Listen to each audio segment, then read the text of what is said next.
250 ming var şu an barısı. Ankara. Oldu hakanım çıkma endi. Bir adam başsalı son keldirir.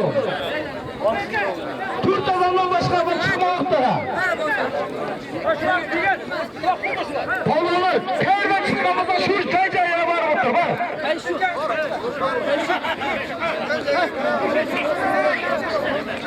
Ortağa 4 adam alışsın, 4 adam. Toyagaz tarafına 4 salı bir kol tayırlanmaşı ortağa.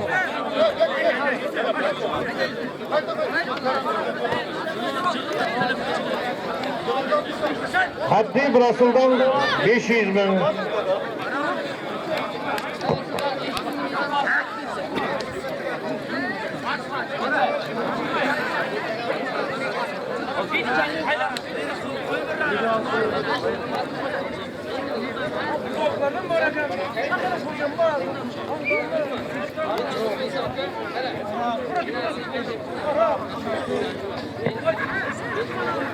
Hazır bir palvan basışa taraftan palvanlar var dedi.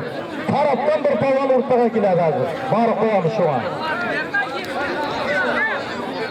Son taraftan son Burgalı, son Halaç, son Hocambaz, son Çarşağı, Malgalı, son Korgat.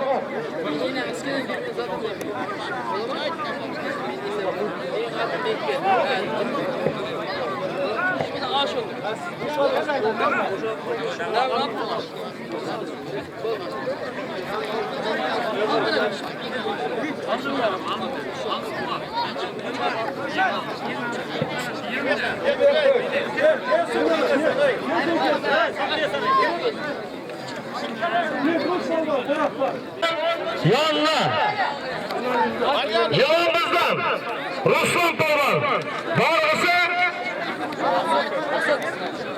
500 bin var. 500 bulmayın. Bulmasa kuşun. Bulmasa kuşun. Yaxşı bak.